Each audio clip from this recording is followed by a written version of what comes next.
Du coup, on va commencer ce live tranquillement, gentiment. Est-ce que déjà tu peux te présenter, Henri, pour ceux qui ne te connaissent pas? Je m'appelle Henri Duboc, j'ai 41 ans, je suis médecin universitaire, je travaille à l'hôpital et à la fac. J'adore mon métier, je suis ancien malade et je suis souvent de l'autre côté de la blouse, donc je connais bien les contraintes. Voilà, enseigner est un privilège et j'adore ça. Donc c'est ça que j'adore, vraiment que j'adore à la fac, parce que travailler à l'hosto, c'est très compliqué en ce moment. Voilà, j'étais mauvais en français, très bon en expression orale, très mauvais en écriture. On me sortait des stats à l'école pour ne pas faire baisser la moyenne de la classe en orthographe.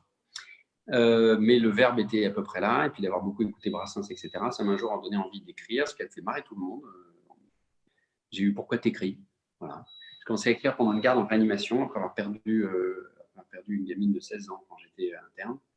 Le premier bouquin est souvent autobiographique, à part, c'était après.com, et puis ça en a fait un, puis ça en a fait deux, et puis il a eu la trilogie, voilà, et puis j'espère, à peu près normal. Voilà, du coup, deuxième question, c'est quand est-ce que tu as commencé à écrire précisément et pourquoi, en fait? À l'âge de 5 ans en CP, comme tout le monde. Ouais, Si, je faisais des super rédactions déjà, il paraît. C'était illisible, hein, mais c'était pas orthographiquement pareil, il y avait des histoires. Voilà, donc tu as la réponse. J'ai commencé à écrire une garde en réa, j'ai mis 3 ans à écrire le premier. J'en avais écrit la moitié, après.com, sur le thème de l'immortalité numérique. C'est, pour ceux qui ont lu 2.0, l'enfance de Gabriel, quand il est jeune en tout cas. Et pourquoi? Parce que t'écris, parce que tu as des trucs à raconter. Ou alors, comme je l'ai pas tout le déjà dit temps. plusieurs fois, ma vie, mon divan, mon canapé, ma mère, mes problèmes, ma psychanalyse, ça me fait chier comme littérature. Pour moi, ça n'existe pas. Enfin, ça remplit très bien le lectorat de Saint-Germain-des-Prés, hein, qui s'éclate avec ça. Mais moi, c'est pas mon truc. J'ai envie que les gens soient contents et lisent autre chose, en tout cas de trucs différents. Le premier, il y a un petit peu d'autobio, parce qu'il y a un peu d'hôpital. Et puis après, voilà, raconter des histoires, quoi. J'adore l'anticipation. Le concept d'immortalité numérique, tout ça, je l'ai beaucoup travaillé. Le concept des systèmes de santé dans le futur, qu'on va probablement adapter au cinéma l'année prochaine. Du 2.0, tout ça. Enfin, le concept du livre, d'être fou avec un livre, c'est 77 assassins. Et voilà, donc envie d'explorer des pistes différentes. Darwin, c'était génial, parce que c'était la politique, j'adore ça. Politique américaine, puisque j'ai vécu. C'était le Covid, je venais de l'attraper. Et c'était un terrain de jeu fabuleux pour écrire, mais pour avoir envie de dire, bon, l'autre, c'est un fou furax totalitaire, on peut être sûr que dans 6 mois, il va exploser. Le Trump, donc voilà, l'envie de parler, de raconter. D'accord, OK, c'est bien, c'est que tu me grilles des cartouches, mais c'est pas grave, on va approfondir ces différentes cartouches au fur et à mesure. C'est quoi ta plus grande source d'inspiration quand tu écris, du coup? Parce que tu as plein de thèmes qui te sont chers, mais est-ce que tu as une source d'inspiration particulière ou pas? C'est les problèmes. OK. J'en ai tous les jours des problèmes. Moi, je suis médecin, donc voilà. On a 400 problèmes par jour à résoudre. On a des problèmes pratiques, on a des problèmes d'organisation, on a des problèmes dramatiques, on a des problèmes sociaux, on a des problèmes émotionnels, on a des problèmes de soins, on a des problèmes de mortalité, on a des problèmes d'approvisionnement de médicaments, de prise de sang qui n'arrive pas dans le fax. Et donc, quand tu as un problème, tu cherches la solution. Voilà. Il y a un moment magique qui est, puisque voilà, et puis de toute façon, à la journée, si tu ne les as pas réglés tes problèmes à 18h, ça ne se passe pas bien pour tes patients et tu ne dors pas. Donc, voilà, tu as une liste de problèmes, Et en fait, c'est cette envie de se poser sur des problématiques. Je pense que c'est surtout le vécu avec les patients. Ça te tourne, ça te travaille, tu cherches des solutions. Et le meilleur moment d'écriture pour moi, c'est quand je conduis en méditation en pleine conscience, c'est là que les idées arrivent. Tu sais, quand tu vas d'un point A à un point B, ceux qui vont au boulot en voiture, vous savez Bien connu. parfaitement que entre le moment où vous quittez la maison et le moment où vous êtes arrivé à votre lieu de travail, il ne s'est passé rien, vous étiez ailleurs dans l'espace, tout s'est fait automatiquement. Et voilà, exactement Valérie. Et en fait, voilà, je vois une éclat de rire d'un mec à côté dans la voiture, paf, il y a des idées. Le OK, personnage de W3, est né comme ça. Je me suis dit, OK. tiens, je vais utiliser des vieux, j'adore les vieux. J'adore les vieux et qui tu parles, tu sais, tu as des patients des fois qui peuvent... Je me souviens de patients qui avaient été l'homme de main, un peu le chauffeur d'une grande star des années 60 de l'écran, qu'on connaît tous, que je ne citerai pas pour des raisons secrètes médicales, et qui me racontait les orgies de bouffe de cet acteur, de trucs, des problématiques, comment il le récupérait en vrac. Tout ça, c'est source d'inspiration. Contact humain. OK, d'accord. Mais alors du coup, tu as une vie qui est quand même très, très chargée. Du coup, tu écris quand exactement? Alors, j'écris qu'en bas. Alors d'abord, il y a des grandes périodes où j'écris pas, qui sont des phases de frustration intense où ça bouille, ça bouille. Là, je viens de finir Darwin, ça a été un marathon épouvantable, et tu le sais, Mmh. ce que ça a été. J'ai plus envie d'écrire rien. Mais rien, et puis j'ai pas d'idée, donc rien à raconter, rien à écrire, hein, désolé. Pour ce, il faudrait que tu me. Alors ça, j'adore aussi, je t'adore Camille, parce que Camille ne va pas me dire, ce serait bien que tu me fasses, tu vois, qu'on signe un contrat pour que tu m'en fasses 12. Voilà. Parce que ça, c'est un grand classique de l'édition. Voilà. Donc j'écris qu'en bas, en fait. Après ces périodes de frustration, je vais écrire le soir quand tout le monde dort, parce que j'ai des copies à corriger, j'ai des sujets d'examen à rédiger, j'ai des thèses. Voilà, les étudiants en thèse, c'est toujours le même bazar. C'est 3 semaines avant. Oui, alors, je me suis trompé dans les stats. Enfin, voilà, c'est ça ma vie, quoi. C'est les patients à pas d'heure qui vous rappellent les emails. Donc, quand il n'y a pas de boulot, que je me suis Ouais. occupé de ma famille, c'est prioritaire, à 21h30, quand tout le monde dort, voilà, c'est le meilleur moment. Un café et au boulot jusqu'à, allez, minuit et demi, 1h du matin. Mmh. Et j'ai toujours travaillé comme ça pendant mes études de médecine. J'ai découvert la quantité de travail. Je ne crois pas qu'on apprenne intelligemment en médecine dans les premières années. On apprend la quantité, on apprend à apprendre, et on apprend à se poser et à synthétiser, à varier les sources, à travailler les idées. Donc, en gros, à, ouais, ben ça, c'est ça, le soir. Et la meilleure période d'écriture, c'était du Produit 2.0 parce que j'étais au labo. On était en Californie. Il faisait beau tout le temps. On avait. Oui, oui, j'ai des enfants, Anthony, en fait. Parce que j'ai des parents, mais j'ai des enfants aussi, puisque j'habite en face de mes parents. Enfin, non. Mes parents habitent en face de moi, parce que je suis arrivé avant. Hein. Et donc j'ai des totos, il y a du bruit. Et donc, en fait, au labo, tu es médecin, tu as l'habitude de bosser jusqu'à pas d'heure, crever et faire des gardes. Quand tu es au labo, c'est calme le labo. Donc, quand ta culture de bactéries, elle crève, qu'il y a 8 milliards de bactéries qui sont mortes sur ta boîte de pétri, tu ne vas pas aller voir la maman et la famille Bactose pour dire il y a 8 milliards de morts. Par contre, c'est toujours à 18h30 que tu as tes malades qui explosent en vol. D'accord. Toi, tu es là, tu es limite en train de rentrer dans ta caisse et il y a oui, allô, rien, madame, machin, ça va pas bien du tout. Voilà. Bon, et puis tu arrives, ça limite l'arrêt en train de masser, des trucs comme ça, et tu dois aller voir ta famille parce qu'il s'est passé ce qui ne devait pas se passer, mais que c'est quand même arrivé. Parce que je fais beaucoup de malades de cancéro. Donc, au labo, c'est calme, c'est zen, et tu t'emmerdes, quoi. Voilà. Tu n'as pas de stress. Donc, le soir, c'était impossible. Quand on était en Californie, j'étais debout à 6 heures, j'étais couché à 2 heures du matin, et j'étais en pleine forme dans la journée, et c'était un terrain de jeu pour écrire. En plus, c'était à Los Angeles, c'était une année extraordinaire. Voilà. J'ai grillé OK. combien de cartouches, patronne? Non, ça va, ça va. Je vais arriver à jouer avec, c'est cool. Je vais arriver. Mais alors du coup, tu es un auteur qui a écrit, bon, plusieurs livres, donc tu as un parcours éditorial. Est-ce que tu peux nous en parler un peu? Ah bah ouais, je me suis fait donc trucider après.com, mon premier bouquin sur la mort numérique, blablabla. Refusé 1 milliard de fois, et je finis par tomber sur un espèce de truand d'édition velours qui me dit oui, oui, pour 3 000 €, je vous imprime votre bouquin. Donc, toi, tu tombes dans le piège de débutant. Hein.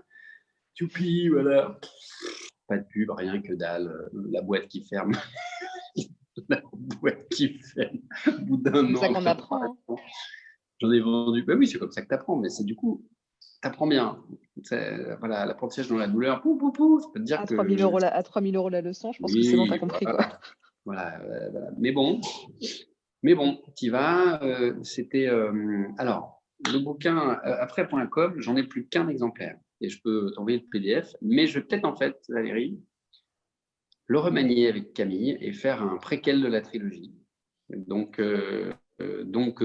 la vois déjà, là, je vois déjà le copyright qui clignote dans ses yeux, là. Donc, je Je vois de quoi tu parles. ne vais pas parler trop, mais voilà. Donc, première étape, une cata. Mais découverte de la signature en librairie, de ton libraire de quartier d'enfance qui t'envoie balader quand tu arrives avec ton bouquin, alors que tu es là, tu lui achètes tes crayons depuis que tu es en CM2, si tu veux, à Paris, et puis que tu découvres en fait que des mecs comme moi, il envoie 10 par jour parce qu'il est à Paris et qu'il en a ras-le-bol. apprends tu développes un petit lectorat, tu sais ce que c'est que te battre avec tes cartons de bouquins en même temps que le reste. Deuxième expérience éditoriale, assez bonne, mais assez... voilà, j'ai quitté, j'étais chez La Joanie, j'étais très content, il avait dit oui pour Dieu 2.0. Et puis, j'ai fini par... ça s'est bien passé pour le tome 1, pour le tome 2, pas mal, pour le tome 3, il a mis des mois à sortir, et puis après, nous avons divorcé à l'amiable d'un commun accord.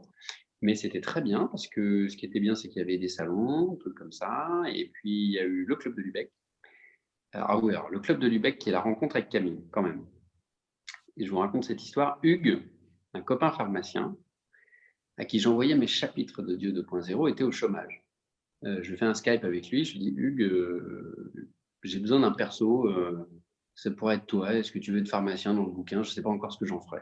Il me dit ouais, carrément. Bah, je te fais pharmacien des hospices d'Île-de-France. Il était au chômage, il était très content. Il a retrouvé le boulot depuis et maintenant il va être chef de service dans une pharmacie d'un hôpital de France, d'ailleurs d'un hôpital de Paris. Et puis il me dit tiens, le lendemain il m'appelle, il me dit ouais, tu peux mettre d'autres membres de la famille. Je dis ça tombe bien, si je peux prendre ta femme et tes gosses, ça sera des super personnages. Très bien. Ce même Hugues, 3 ans plus tard, après l'apparition du livre, est en train de marcher dans le service de pharmacie, et il a une de ses bonnes amies et collègues de travail qui est au téléphone comme ça et qui dit oh là là, Hugues, tu connais pas un écrivain médecin qui écrirait des trucs originaux, c'est pour un... Et alors, Hugues explose de rire. Je dis oui, si, mon meilleur copain, il fait ça, quoi. C'est là qu'il m'a fait venir au club de Lubeck, la première fois, qui est un club magique, parce que ce sont des personnes qui lisent, qui vous critiquent, qui vous apprécient, qui ont du répondant, qui lisent de tout. Voilà, et c'était super, ça a très bien matché. Et c'est là que je t'ai rencontré. Et voilà, et c'est là que ma carrière littéraire commence vraiment un peu depuis que je suis chez toi. Parce que tu travailles, parce que tu fais des choses. Je ne sais même plus quelle était la question. C'était ton parcours éditorial, donc ça va. Non, franchement, ça va. Tu as couvert la question et en plus, c'est bien. Oui, non, si, c'est pas ça. Et puis après, non, j'atterris chez Beta Publisher. Oh là là, c'est fou. Ah puis non, je te dis, attends, quand même. Ouais. Je te passe 77, je te dis, j'ai un bouquin épouvantable, mais très drôle, mais complètement dingue. C'est complètement décalé, 77 assassins. Est-ce que vous prendriez cette chose? Parce que vous voyez à l'époque. Tu me dis, ouais, on aime bien j'aime bien les trucs décalés. Bon, effectivement, c'est complètement barge, mais... Voilà. C'est clair.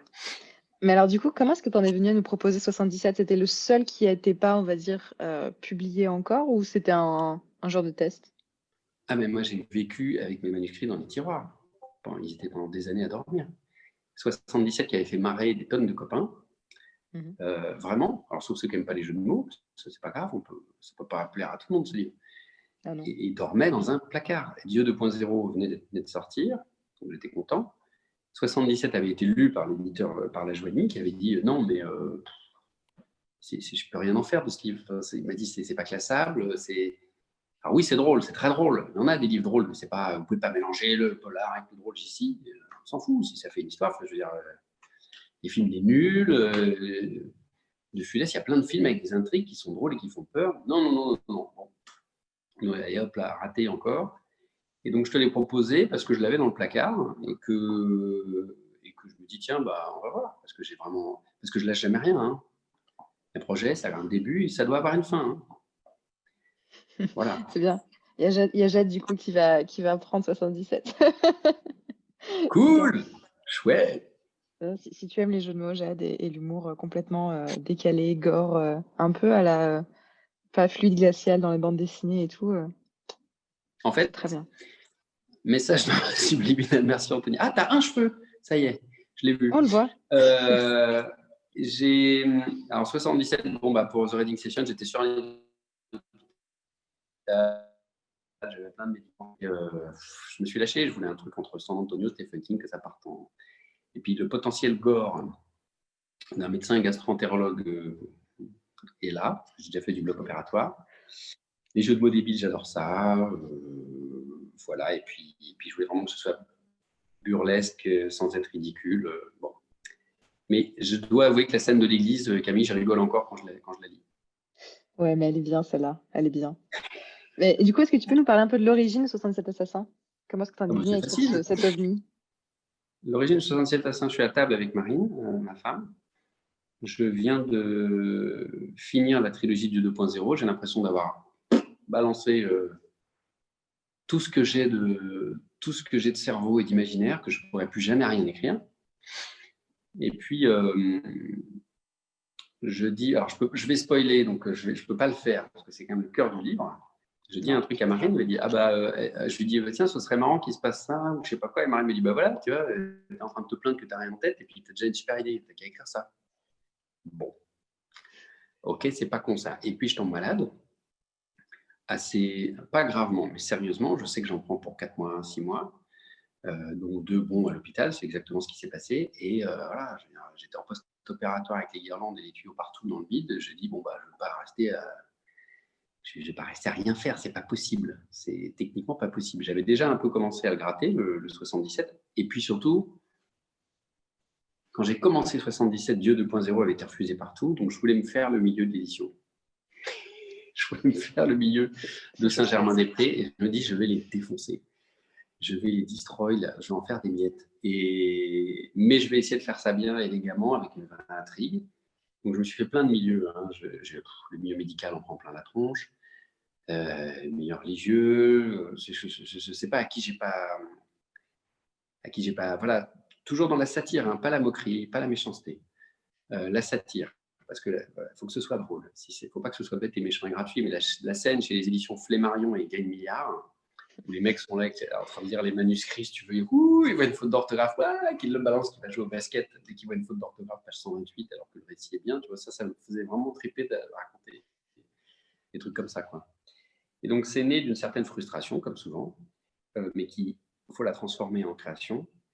Et puis avec l'envie, tu vois, quand je raconte la fête de la tarte aux pneus, là, la signature au fin fond de Fougères, dans un tout petit salon, rikiki, avec que des gens aigris, des vieux sortis de la maison de retraite, si tu veux.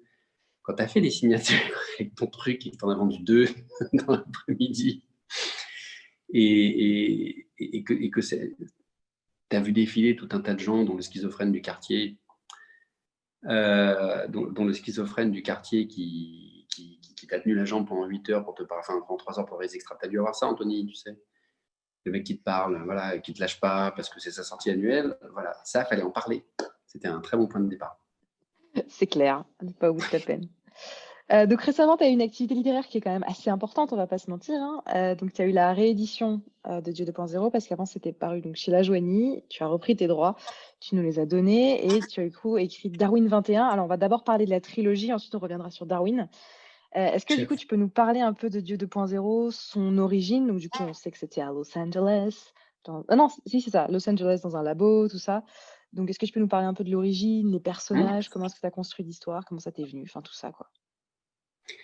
Je dois passer 1 heure par jour sur le nombre de fois où je me connecte sur Google Actualité. Ça te donne la température du monde, la traduction journalistique, et je le fais sur plusieurs pays. Souvent, je me connecte sur UK, donc Angleterre et USA, pour avoir un panel de comment les gens parlent de ce qui se passe.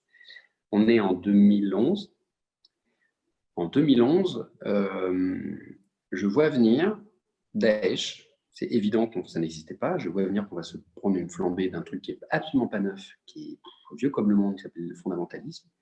Et je me dis, je veux traiter cette question avant, parce que ça me terrorise, ça me tétanise. On va changer de paradigme et je vais traiter ce sujet de manière intelligente.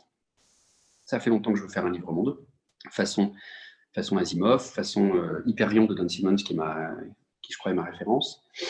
Un truc, tu sais, où tu arrives à la fin, tu n'as pas envie de quitter les persos, tu as envie de t'attacher au personnage, tu en es plein, que ce soit sympa, que ce soit difficile de le quitter le soir. C'était ça dont j'avais envie. Et donc, j'avais pas envie de raconter des massacres, des trucs, des machins, c'était trop facile. Donc, je suis scientifique, j'ai ma thèse de science, je suis au labo, je me dis, bon, allez, on va imaginer des paradigmes différents. Dieu remplacé par l'INSERM, par la recherche. Comment transformer des scientifiques en extrémistes religieux. Je vis au pays du droit qui sert à financer la vie, aux États-Unis. Je me dis, je vais imaginer un monde où c'est les avocats qui ont remplacé Dieu, la loi.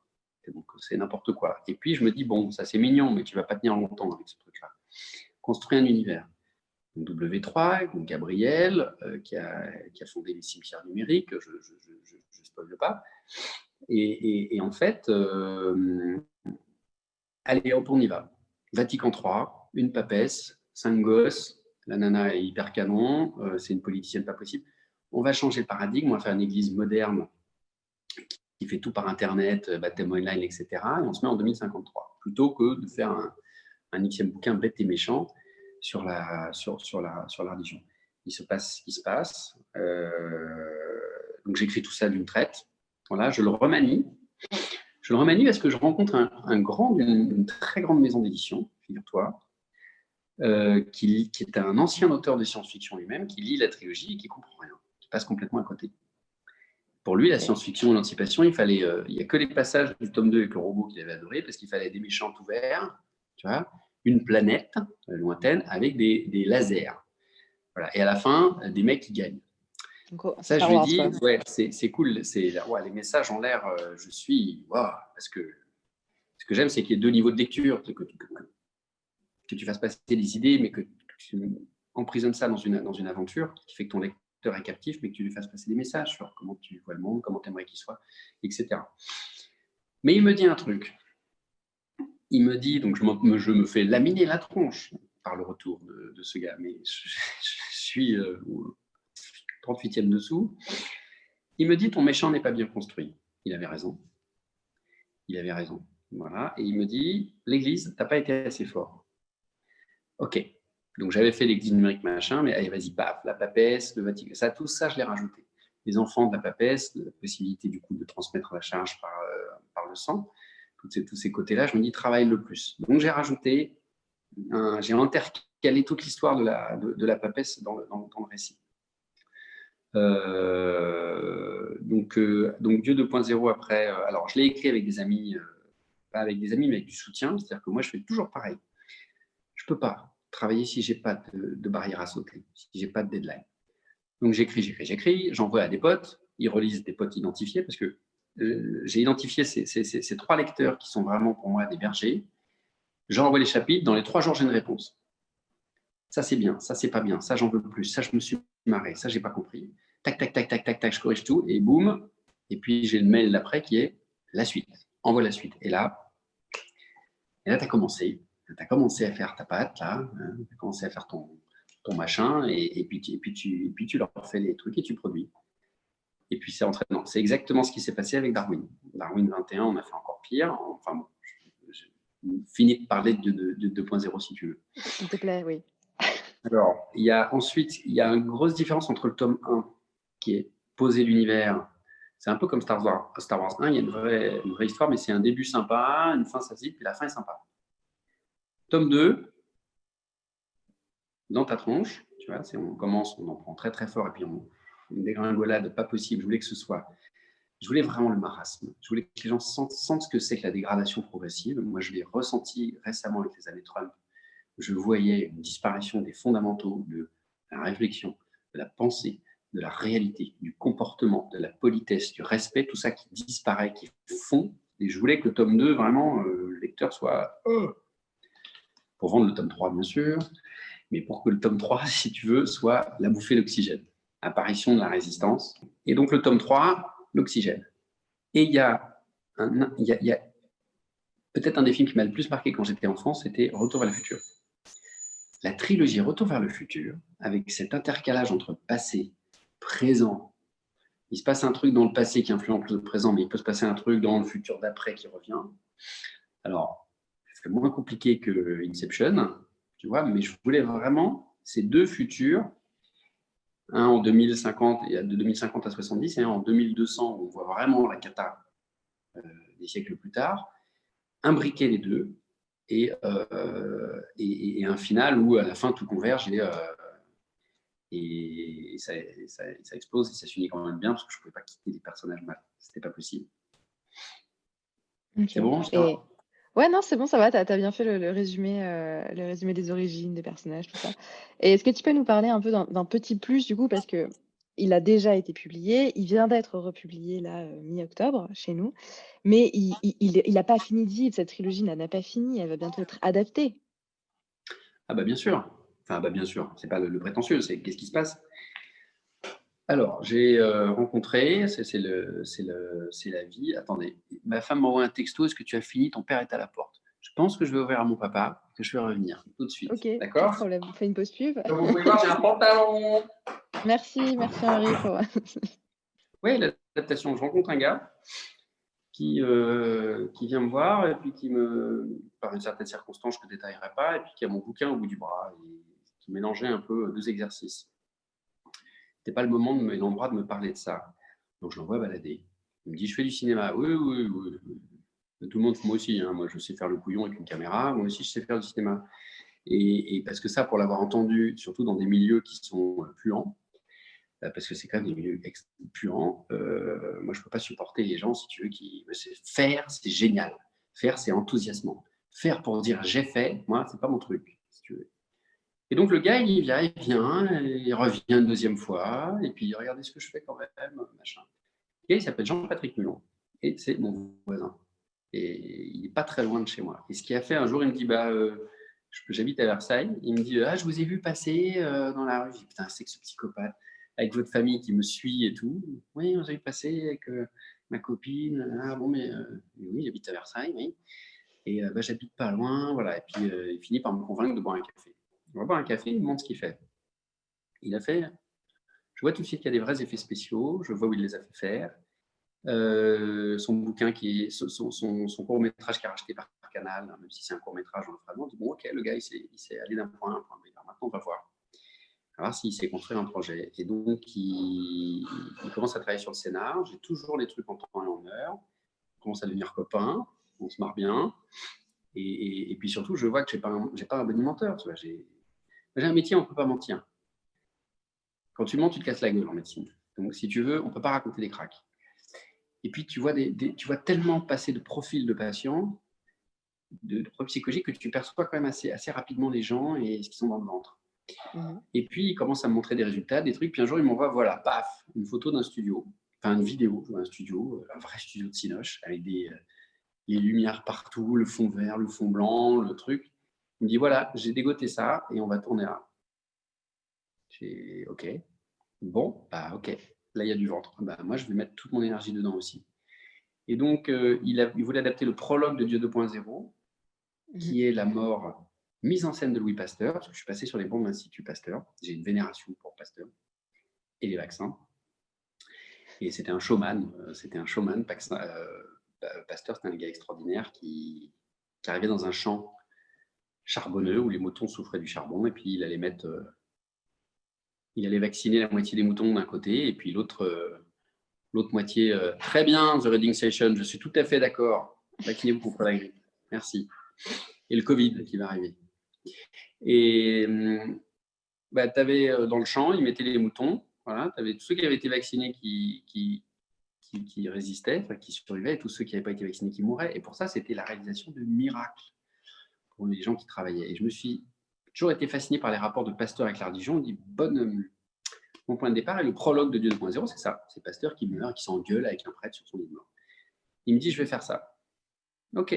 Il me dit, on va le faire en studio. Ok. Il faut acheter les décors, il faut faire ci. Ok. Donc, on monte le projet, le machin, le bidule, le chef déco, enfin, trouver toutes les bonnes personnes. Et surtout, ce qu'il mettait dans la boucle, il mettait des gens qui travaillent et qui ont envie d'avancer. Il ne mettait pas des types qui se regardent. On en a eu un ou deux sur le plateau, des types qui se regardent et qui font la diva sur la manière de tenir le micro, si tu veux. Bon, bah, ceux-là, il ne les a pas gardés. Parce que voilà, quoi, ça va 5 minutes. On est là pour s'éclater, mais on n'est pas là pour. D'ailleurs, on s'est éclaté, c'était juste génial, mais on n'est pas là pour s'envoyer des fleurs tant que le taf n'est pas fait. Et donc, je lui dis, j'ai vu le studio que tu as, il y a un fond blanc, il y avait un fond vert, un fond blanc. Le deuxième, la nouvelle qui est glissée dans le tome 1, qui s'appelle Naissance, vie et mort de Dieu, c'est le format, ça fera 15-20 minutes, regarde, c'est 15-20 pages, donc ça fera 15-20 minutes, et c'est exactement le décor. Je vais te trouver 2 docteurs qui savent passer à l'écran. Je pense que Valérie Franchet, tu vois de qui je parle. C'était Valentine, mais ça, c'est Flavien. Je les ai appelés au culot. On se connaissait à peine, mais via ce réseau social de médecins, quoi. Et parce qu'il y a un réseau social qui s'appelle le Divan des médecins, où on fait des conneries. Voilà. s'amuse, on se marre. Il y en a qui font des chansons, des bidules et qui font des concours de rouge à lèvres. Bon, bref, voilà. Bon. Peu importe. Et il y a des gens qui passent très bien à l'écran et qui savent se tenir. Et donc, je leur propose ça et ils me disent OK, ouais, OK, banco, pour jouer dans un court-métrage. Ils disent oui, comme ça au culot. Moi aussi, parce que moi, j'ai un rôle qui est le rôle du diable. Et puis, je l'ai fait répéter une fois. C'est une cata, mais c'est parce que je ne sais pas faire non plus. Mais au moins, on se met en confiance. On est content de se faire un petit noyau dur. Toi, tu viens voir, tu es complètement dépité. Mais c'était le tout début, hein, c'était à H0. Hein. Oui. Et puis Jean-Patrick qui débarque et puis qui dit bon, ok, je vois comment on va faire avec vous. On était pas loin de cette pièce. On répétait chez mes parents, d'ailleurs, parce que j'avais toujours pas d'appartement. Et il commence à nous faire bosser, il nous met en confiance, il nous explique comment vous exprimez. Là, tu te tiens mal, là, tu ci, là, tu ça. Et il nous dit c'est pas du théâtre. Le théâtre, vous avez de l'espace. Et derrière votre petite caméra, derrière votre iPhone sur lequel vous faites vos petites conneries, qui sont très réussies, au cinéma, quand on est deux visages sur une scène à faire, si vous bougez d'un centimètre, il y a la caméra qui va pas, ça va pas le faire, on va perdre le champ, vous allez être écarté. Si vous faites une mimique que vous n'avez pas à faire, ou si vous faites à peine semblant de vous marrer d'un micro-poil, ça va se voir tout de suite. Ok, mais il nous a mis en même temps vachement à l'aise. Et on a répété 3 dimanches complets, Flavien venant de Montpellier quand même, et puis on est arrivé sur le plateau. Je peux te dire, tu es ultra stressé, ultra impressionné, ultra content. Parce qu'ils sont docteurs aussi, et ils ont l'habitude de résoudre les problèmes et pas en poser. Voilà, on en a des confrères qui posent des problèmes, hein. On en a plein. Hein. Ils appellent 5 fois par jour au téléphone à l'hosto, ils ne savent rien faire, ils sont cata. On en a, pas de problème. Néanmoins, eux, ils savent ce que c'est qu'enfiler la blouse de la garde des urgences et puis de se démerder. Donc, c'était magique de commencer à tourner, de faire 10 fois les scènes, et on a tenu un rythme infernal, c'est-à-dire qu'on tournait 17 plans. 17 plans. C'est-à-dire que dans le cinéma, en une journée, on tourne 8, grand max, 8 plans, 9 plans. Et là, on n'arrêtait pas, titi, tata. Donc, ça fut une expérience géniale. Donc, voir son bouquin adapté dans une ambiance pareille. Alors, je lui ai laissé toute liberté au réalisateur. C'est-à-dire qu'arriver à commencer à faire je suis capable de faire ce qu'on me dit, je peux travailler, mais je peux faire le con avec un iPhone, mais je ne sais pas faire dans une caméra de cinéma, je ne vais pas commencer à faire la façon. Donc, je lui ai dit, ce sera ton bébé, tu feras ce que tu veux, ce sera ton truc. Moi, je te dirais, bon, là, tu déconnes, ou si tu fais parler Pasteur de cette manière, on est fin 19e, non, ça ne passera pas. Mais tu vas avoir le champ libre pour faire ce que tu veux. Et je te foutrai une paix royale, parce que moi, quand je travaille et que j'ai un projet, j'ai besoin qu'on me foute une paix royale. Donc, tu m'utilises, je suis un instrument, et tu fais. Parce qu'arriver en disant, oui, je vais faire moi-même, attends, t'as rien compris, enfin, non, c'est pas du tout le genre de la maison. Donc, on s'est éclaté. On a fini défoncé. Je veux dire, il y a un moment, il nous manquait un tabouret. Il nous manquait un tabouret sur le plateau. On avait un beau fauteuil, pour Dieu, Flavien, un super fauteuil. Et puis, il nous manquait un tabouret pour l'Ange Gabriel. Il devait s'asseoir à côté parce que le plan passait pas. Donc, qui c'est qui file? On est dans un studio à Vélizy. Hein. Qui c'est qui file à Vélizy 2 en courant, habillé en diable? J'avais les boutons de manchette de diable, j'avais la cravate rouge, j'avais le look comme ça, le costard. Franchement, on a dit Lucifer qui arrive chez Maison du Monde pour acheter un tabouret avec tout le monde qui se marre. Bon, t'es pas malheureux, mais tu finis bien fatigué de cette histoire-là. Mais bon, c'était génial. Donc ça, c'est le set du coup ça, c'était de Pasteur. Ça, c'est le set de Pasteur. Donc, c'est la chambre de Louis Pasteur reconstituée à l'Institut Pasteur, sachant qu'il est mort à Marne-la-Coquette, à Garches, enfin, en face de l'hôpital de Garches, voilà. Parce qu'il avait décentré le campus, il avait mis un campus spécial où il faisait des séances de vaccination un peu plus grand. Ça a l'air super joyeux. Hein. Donc ça, en fait, il a fait bosser parce que Jean-Patrick est également enseignant de la technologie. C'est un gars qui est parti, qui s'est vraiment fait tout seul en partant de rien. Et en fait, il voulait reconstruire l'extérieur de l'endroit où est mort Pasteur. Alors, on y a été un dimanche à moitié, il faisait nuit, pour essayer de passer, c'était complètement fermé. Vous ne pouvez pas nous laisser passer, parce que c'est sur le campus de Burade, qui est de Pasteur, qui est un truc qui appartient à l'Institut Pasteur, bref. Bon, on a essayé de voir le bâtiment, on n'est jamais arrivé, mais on s'est débrouillé, il a récupéré les photos, machin, etc. Donc ça, c'est toute la construction. Tu peux aller directement vers le plan de la fin, parce que là, on va voir tout ça, mais tu peux aller, Camille, voilà, par là, clique par là. Et il voulait un vrai joli plan introductif. Voilà, bah, c'est ici, ouais. Donc là, il est en Allez, train de ça, c'était la composer l'image. construction par la gestion. Voilà, donc je me suis pas trompé, le gars, il travaille. Mm. Ouais, Le il gars, il travaille. bosse, ouais. Et donc, en fait, ça, c'est la première scène du court-métrage. Tac, et après, on a le fondu sur... Et en fait, le plan fonce vers la chambre, voilà. Alors, c'est complètement saccadé pour moi, parce que c'est. Mais en fait, et boum, on arrive, pof, on passe à travers, on voit pas, mais c'est pas grave. Et voilà, hop. Moi, c'était pas saccadé, donc sur l'enregistrement du replay, ce sera clean. Hop là, voilà. Donc, vous avez vu ce petit Et c'est extrait. bien parce que vous êtes rencontrés avec Jean-Patrick, et puis vous fonctionnez un peu pareil. Donc. Oui, oui, tout à fait. On s'est rencontrés, on a échangé plusieurs fois. Bah, déjà, on s'est rencontrés parce qu'il fallait signer les droits, déjà. De un. Et après, en effet, oui, on s'est rencontrés, il Madame fallait acheter le Dollard. plateau. Exactement, Madame Euros. Et donc après, oui, je suis allée sur le set et tout, c'était très sympa. Échanger avec les acteurs aussi, c'était super cool. Rémi, qui joue le prêtre, est très, très fun. Donc non, c'était vraiment très sympa. Le type Que qui de joue bons souvenirs. Pasteur, Notre ami. l'acteur qui joue Pasteur. Alors, le court-métrage, il va être disponible. Ah, bon, bah, Covid, machin. Bon. Ouais. Donc, ça a été voilà, repoussé. Et en fait, on pense qu'en mars, on est bon. Le Pasteur est fini au montage. La composition de la musique est finie. C'est-à-dire qu'il y a eu un vrai compositeur qui s'est mis dessus, voilà, il n'y a plus qu'à la monter. Il y a l'étalonnage. Alors, je sais pas, c'est un truc de. L'étalonnage, c'est les couleurs.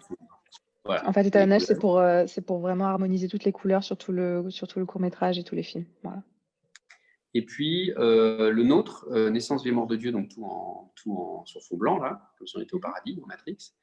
Eh bien, le montage est fini et il reste donc le montage son est en cours parce que j'ai Jean-Patrick tout le temps au téléphone et donc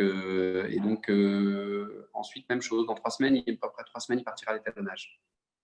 Donc Ok. en mars, on espère février-mars, on pourra faire des projections, pas des projections de postillons et de Covid et tout ça, non, des projections en distanciation, en mode tout va bien, mais dans des cinés, on va essayer de louer des cinéloges, des salles, de faire ça bien. Voilà. On fera venir Jean-Noël Fabiani, qui est le conférencier qui a préfacé du 2.0. Voilà. Ouais. Et du coup aussi, oui, la maison d'édition fera aussi gagner des places pour des courts-métrages, etc. Donc, vous allez être gâtés.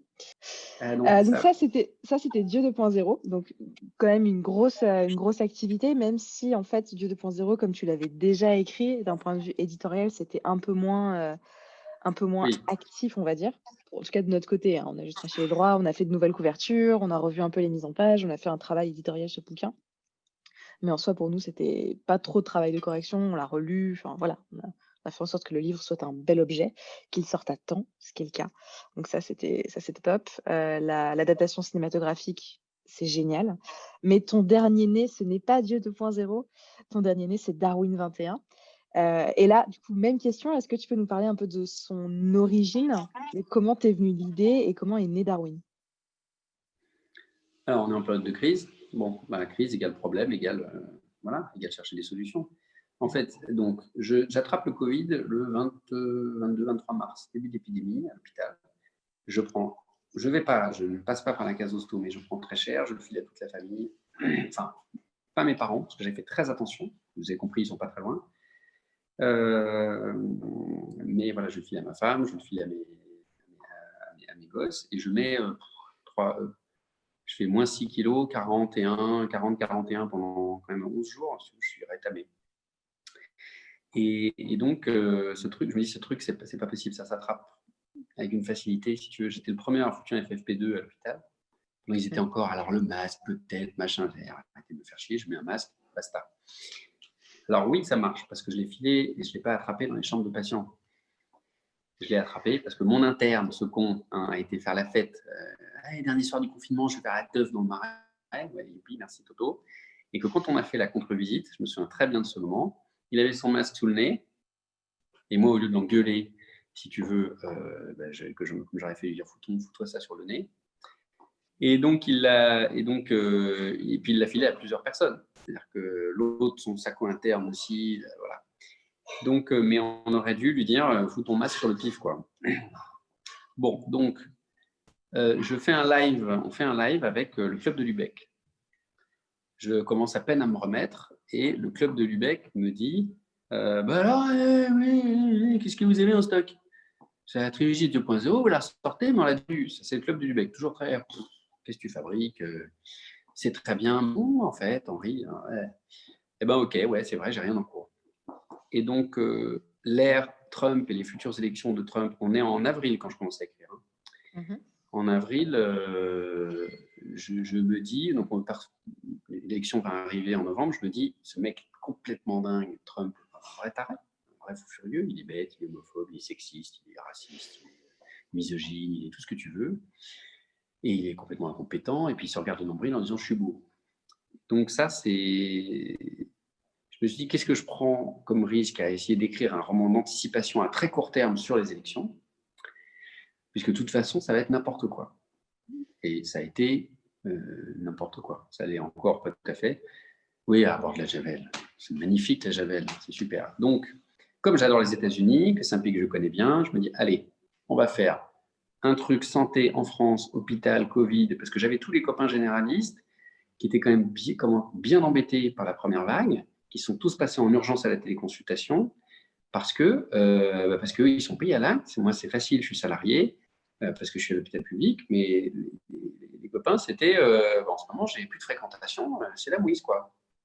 Et donc, j'ai inventé ce système. Je me dis, bon, faisons tout péter. Vous savez, le Covid-21, on fait muter, c'est encore pire qu'avant, on ne peut pas foutre le nez dehors.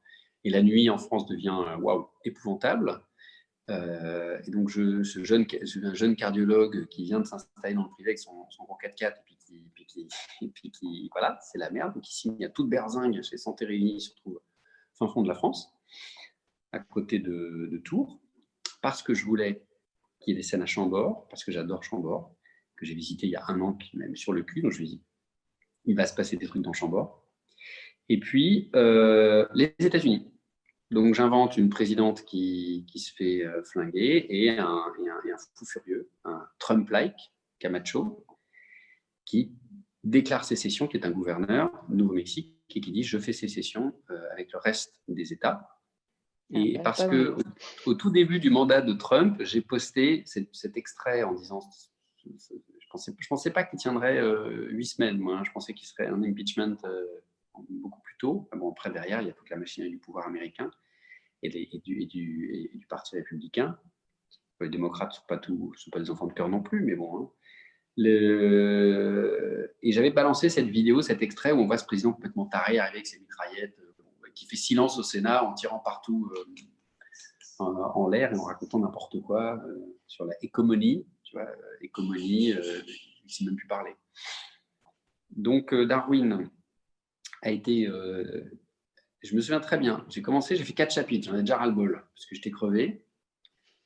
Je t'appelle, je t'envoie un texto, je te dis, bon voilà, j'ai ça comme idée. Je t'envoie, j'ai 2 conditions. Je m'engage, je te fournis 2 chapitres par semaine, 30 pages. Je te les fournis, mais de ton côté, tu le publies en ligne, nickel, avec correction, toutes les semaines, donc déjà pas la pression, et tu le traduis en anglais. Parce que je veux que ce bouquin, il soit lu partout. Et toi, c'est ce que tu dis jamais non. T'aimes bien. Et t'aimes bien les défis comme moi, tu dis, ouais, ok, je vais lire, pas de problème. Et donc tu lis, ça te plaît, tu dis, ok, je sais pas où tu vas, je te raconte vaguement les idées que j'ai. Ah oui, pauvre Camille. Pauvre Dudu aussi, hein. Je peux vous dire, j'en pouvais plus. Oui, tu t'es mis tout seul dans la merde. Hein. Je suis désolée. Ah, mais je me suis mis toute seule dans la merde. Je me suis mis toute seule dans la merde. Et Valentine qui m'a dit 10 fois, mais tu t'es mis dans la merde tout seul, elle était morte de rire, mais t'es complètement con, comment tu veux tenir un rythme pareil? Donc je m'étais donné 8 chapitres d'avance, et tu as commencé à publier à partir du 8e chapitre, ce qui m'a amené pile à mon premier week-end de congé d'été, pour pouvoir produire, sachant que j'étais complètement rétamé, que j'avais 1 milliard de trucs à faire, en plus, parce que je n'ai jamais en vacances quand tu es docteur, et j'ai failli craquer au milieu, j'en pouvais plus, je t'ai dit là, il me faut 1 semaine de délai, il me faut 1 semaine parce que je craque, et du coup, pendant 3-4 fois, on a publié tous les 15 jours au lieu de toutes les semaines, et puis après, on a repris toutes les semaines, et ça fait 430 pages.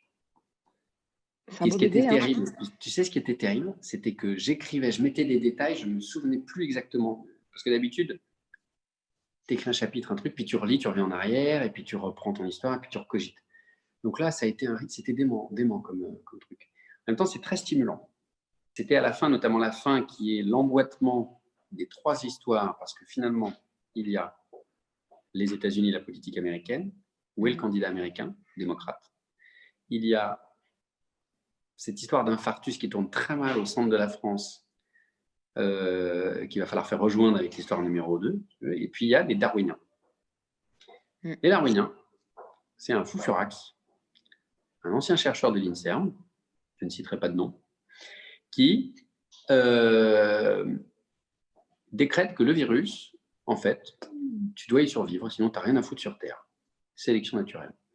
Qui forme une espèce de mouvement un peu sectaire, parce que les gens n'en peuvent plus d'être enfermés, d'être machin, des trucs. Et ok, bon. Moi, j'ai survécu au virus, donc je vais faire un grand centre, on va accueillir les gens, et ils prennent d'assaut le château de Chambord pour s'y installer en disant, nous, on a la meilleure génome, on est les survivors, c'est à nous, on a le droit à ce qu'il y a de plus beau. Et ils vivent comme des sauvages. Et avec cette doctrine qui dit, bah, pourquoi pas, hein, je veux dire, des pandémies, il y en a eu, des sélections naturelles, il y en a eu, et Mère Nature ne nous a pas attendus pour que la moitié de la planète meure de la peste et d'autres choses. Donc pourquoi pas, allons-y, lançons-nous dans ce courant de pensée qui est en fait épouvantable et qui va, quand on va le mener à son terme, qui est dramatique et épouvantable. Et donc, ce qui était génial, c'est l'emboîtement final où j'étais en mode, j'avais, je sais pas, les neurones qui fumaient, d'emboîter les dernières histoires. Très bonne question, le coronavirus est-il une sélection naturelle? Je ne sais pas, parce que la nature est beaucoup plus forte et beaucoup plus intelligente que ce qu'on croit.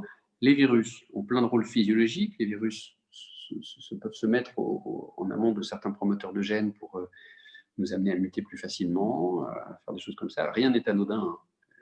Tout interagit dans la nature. Est-ce que le virus est une sélection naturelle? Je ne sais pas. Alors, la théorie comme quoi la planète Terre se venge et veut nous éradiquer, ça, j'y crois pas, mais ça fera probablement l'objet d'un livre, un de ces 4, parce que ça, je trouve ça super sympa comme thème. Donc, non, mais la pression de sélection a toujours existé. Et le propre de l'être humain, c'est de s'en extraire. C'est-à-dire, je ne vais pas attendre de me couvrir de poils, hein, s'il y a une époque glaciaire. Anthony, tu pourrais y penser, pense à ta chevelure. Voilà, que les gènes sélectionnent ou qu'on fasse ressortir l'expression de vieux gènes pour être tout poilu pour lutter contre le froid. Non, on va zigouiller un ours et on va mettre la fourrure. Voilà. Donc là, on s'extrait de la pression de sélection, nous les humains. Donc c'est une première dans l'histoire de la nature. Et où est-ce que ça nous mène? La pression de sélection est une obligation, c'est comme ça. Voilà. Mais c'est comme ça pourquoi? Pour rester un être humain intelligent, pour rester un être humain costaud. Donc là, quand vous lisez les philosophes grecs, les ados, c'était déjà des cons feignants qui foutaient rien. D'accord? Bon, là, ils sont sur leurs iPhones en ce moment, puis ils deviennent être gros, ils commencent à être un peu plus larges et à faire moins de sport et sédentaire. Est-ce que ça fera une bonne ou une mauvaise génération? Je ne sais pas, finalement, parce que dans l'histoire de l'humanité, il y a eu de tout. Donc, voilà, la sélection naturelle, c'est un très, très vaste débat. Et donc du coup, comment ils te sont dans Darwin au début, quand tu es parti avec l'histoire, je pensais pas que tu allais faire un recoupement avec Dieu 2.0, mais finalement tu y es arrivé. Comme quoi tous les chemins mènent à la papesse, un peu. Est-ce que c'était prévu ou pas dans ta tête? J'ai une maladie cœliaque. J'ai pas des bons gènes. Je suis plutôt mal foutu. Alors, en plus de ça, je tire trop sur la corde et je finis souvent très fatigué et malade. Depuis petit, je me suis toujours posé la question, est-ce que je vais transmettre tout ça? Est-ce que je vais transmettre toute cette faiblesse? Vu que j'ai survécu alors que j'aurais pas dû, parce que une enfance malade, donc c'est une question qui m'a toujours turlupiné, ça. Et c'est con, hein, mais voilà. Bon, il se trouve que mes enfants sont plutôt réussis, donc je suis content. Voilà. En tout cas, bruyant. En termes de décibels, j'ai aucun doute. Donc, cette question-là on dit merci, Martine. Oh oui. Oh oui, oui. Ah oui, oui. Bah, comme le dit, C'est un copain qui m'a dit, parce que c'est moi le romantique du couple et le pas sérieux, moi je fais les lettres et elle fait les chiffres. Voilà. Et bon, elle fait les chromosomes aussi, heureusement. Euh, donc, cette question du darwinisme m'a toujours fasciné. Et je me suis dit, dans Dieu 2.0, il y avait déjà un peuple des Darwiniens qui sont une espèce de brute épaisse qu'on découvre dans le tome 2, là, qui vivent que par la loi de la nature, qui est la loi du plus fort. Ils sont carrément allés à la loi du plus fort. Une espèce de gros dégueulasses qui se bastonnent, qui ne se. Enfin, bon, bref, voilà, qui se sélectionnent les uns les autres. Et je me suis dit, bon, on va faire un pied de nez, c'est pas possible. Et donc, il y avait cette théorie qu'on a vu passer de temps en temps sur les réseaux de on est là pour être sélectionné grâce au Covid. Je me dis, mais attends, c'est bon, ça c'est un truc, ça se travaille. Je vais me mettre dans le récit. Et donc, ce qui était très drôle, c'est qu'on était en dernière relecture finaloïdaïsime de Dieu 2.0. J'ai dit, stop, tu vas rajouter dans le tome 2, en 2253, que le mouvement darwinien est né, voilà, on retrouve un petit mouvement dans le centre de la France, etc. Donc, et ça permet aux deux univers de se connecter. Et c'est sympa. Ouais, et d'ailleurs, Darwin, c'est le seul livre dans lequel tu fais un caméo. Mais oui, j'apparais, oui. Ouais. Pourquoi est-ce que tu t'es mis dedans, en fait? Je me suis mis dedans parce que j'avais adoré lire Cliff Cussler dans Sahara, qui est un très bon livre de Cliff Cussler d'action et d'aventure. Au milieu du désert, les deux héros sont paumés et ils tombent sur un pauvre mec qui ressemble à l'oncle Picsou dans le Klondike, tu vois, en train de prospecter avec une pioche, déguisé à moitié en SDF. Et quand il me commande, et là, vous vous appelez comment? Il dit, je m'appelle Cliff Cussler, qui est le nom de l'écrivain. Je trouvais ça génial, et puis il s'était grimé, il s'était mis en pauvre mec, alors que le vrai Cliff Cussler, c'est le directeur de la NUMA. Et donc, je me suis dit, bon, bah attends, quitte à apparaître, on y va, quoi. Donc, je suis couvert de chure de poule. Je passe un moment extrêmement désagréable, je manque de me faire tuer, je suis pas fier. Voilà, c'est pas mon meilleur jour. Non, c'est pas ton meilleur jour. Mais c'est marrant, mais ça me permet aussi d'utiliser un peu l'histoire, d'utiliser une scénette qui s'est passée à l'époque de François Ier. Voilà, un trait d'humour génial. Et on n'en dira pas plus pour ne pas spoiler ce passage. No spoil. No spoil. Et du coup, donc Darwin, tu l'as écrit en combien de temps, si on condense tout? 24 avril, 28 octobre. Voilà, vous faites le calcul. Mai, juin, juillet, août, septembre, octobre, 6 mois. 6 mois. 6 mois, 430 pages. Faut pas me parler d'écrire. Hein. C'est dommage parce que la prochaine question, c'était est-ce que tu as d'autres projets? Absolument pas.